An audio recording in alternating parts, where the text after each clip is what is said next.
Le 6 juin 2015, au stade Charletti à Paris, aura lieu la 7e édition du Challenge du monde des grandes écoles et des universités, l'un des plus grands rassemblements étudiants et jeunes diplômés en Europe. Qu'en sport, études supérieures, handicap et monde de l'entreprise sont réunis sous le signe de la performance.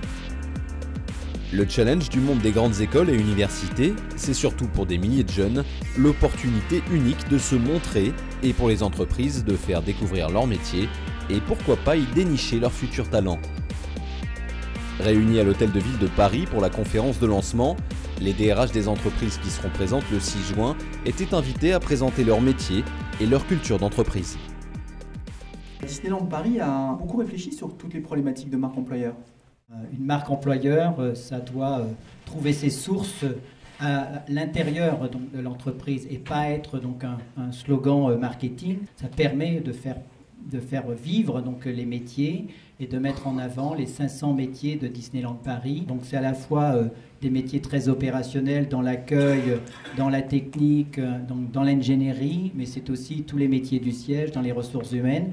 Donc ça permet de rester dans la continuité de ce qui est dans notre ADN depuis le début, c'est-à-dire mettre le premier pied à l'étrier à de nombreux jeunes qui rentrent dans la vie professionnelle. Notre objectif, c'est même une ambition, on s'est fixé de devenir dans les 10 prochaines années l'employeur de référence dans le monde de la banque, de l'assurance et de la finance. C'est démontrer que ce métier n'est pas un métier ancien, au contraire c'est un métier nouveau. Et ce métier nouveau, il est très varié en termes de fonction dans l'entreprise. Ça part bien sûr autour des métiers de l'assurance, mais c'est aussi l'innovation. Le digital nous concerne, comment s'adresser à des populations différentes de manière beaucoup plus rapide. Lagardère, Paris Match, Europe 1, Hachette, des marques très fortes. Donc un des enjeux majeurs, c'est aussi de faire comprendre l'ensemble des métiers qui nous unissent. Il faut dépasser le marketing, parce que si on n'en fait que du marketing, très vite le vernis, on le gratte et il n'y a pas grand-chose derrière. Donc c'est à travers des événements comme celui-là, c'est bien pour les jeunes parce qu'ils n'ont pas l'habitude de porter le costume, parce qu'ils ne le portent pas souvent. Nous, c'est bien de se mettre en short, et c'est ça aussi la beauté de cet événement, c'est important. Jean, évidemment, nous rejoint pour la première fois le Challenge du monde des grandes écoles. Est-ce que ce sont pour sensiblement les mêmes raisons ? Finalement, il y a assez peu d'événements qui permettent de mélanger les étudiants des universités avec les étudiants des grandes écoles d'ingénieurs et de commerce. Et le fait d'avoir cette mixité présente un caractère d'originalité suffisant pour qu'on ait le souci de s'y intéresser, parce qu'on a des profils très différents. La question de la sensibilisation des non-handicapés est extrêmement importante. Donc voilà, on a déjà des actions dans ce domaine et ça les prolonge. On cherche des gens qui aiment le contact avec le terrain, qui sont donc plutôt ouverts, directs. On cherche des gens aussi qui aiment l'entreprise parce qu'ils y cherchent une aventure. Philippe, la marque employeur est-elle également au cœur de la stratégie de Nestlé ? Les meilleurs ambassadeurs d'un groupe, d'une entreprise, ce sont les salariés. Ce seront absolument les meilleurs ambassadeurs. Ils seront tellement engagés et fiers de pouvoir porter ces valeurs-là en dehors de leur entreprise et d'en être vraiment le porte-flambeau, et que ça sera vraiment le succès absolu. Donc on a un dispositif qui existe depuis de très longues années de recrutement de jeunes diplômés.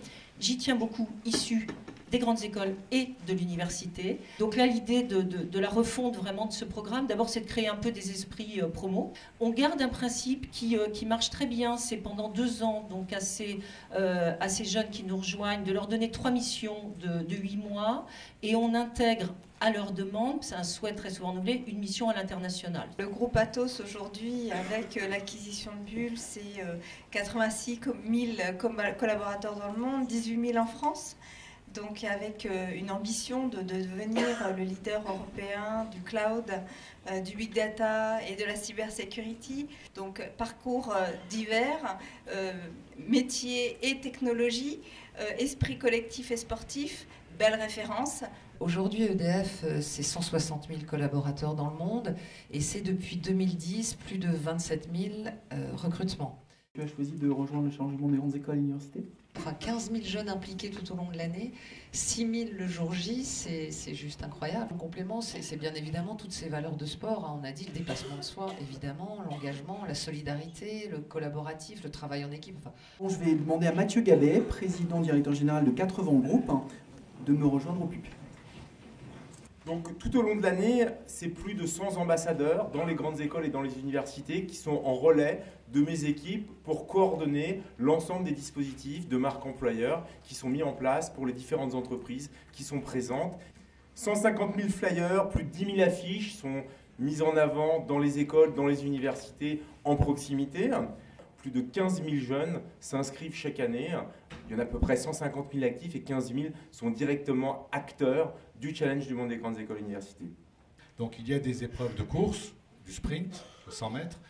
Il y a des épreuves de relais. Alors c'est très festif le relais, 4x100 et 4x4. Il y a même une épreuve mixte sur le 4x4. Et il y a un 10 km, donc c'est la course sur route. Et puis il y a des sauts, longueur et hauteur, et le lancer du poids. Le sport fait partie intégrante chez nous de la pédagogie. On demande à chacun de nos 14 000 étudiants alternants de se construire un projet professionnel, un projet de vie. Et on constate bel et bien que lorsqu'ils pratiquent un sport, avec les valeurs liées à ce sport, eh bien, ça va sans doute beaucoup mieux et beaucoup plus vite. Alors on a beaucoup parlé de ces valeurs, mais évidemment celle du courage, celle de l'engagement, celle du travail collectif, de l'intelligence collective, de la performance individuelle et collective évidemment. Valeur phare du challenge du monde des grandes écoles et universités, la question du handicap est aussi un enjeu important pour les entreprises. Le challenge du monde des grandes écoles est un rendez-vous important pour nous puisqu'il y a tout ce côté handisport qui est mis en avant et qui nous intéresse particulièrement. Tremplin, ce sont des entreprises qui se sont mobilisées depuis 23 ans maintenant.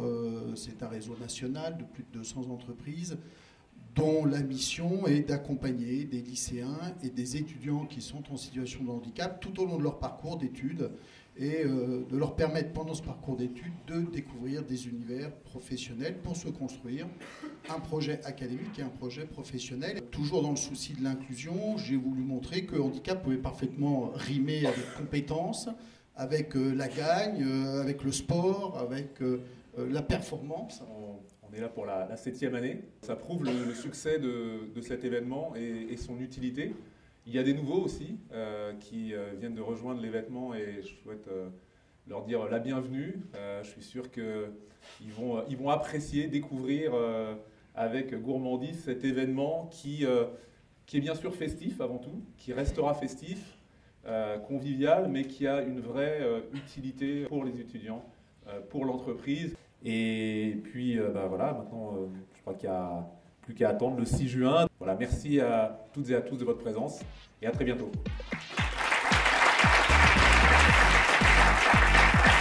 Rendez-vous est pris le 6 juin 2015 pour le coup d'envoi du 7e challenge du monde des grandes écoles et universités, en présence cette année encore de plus de 6 000 étudiants et jeunes diplômés.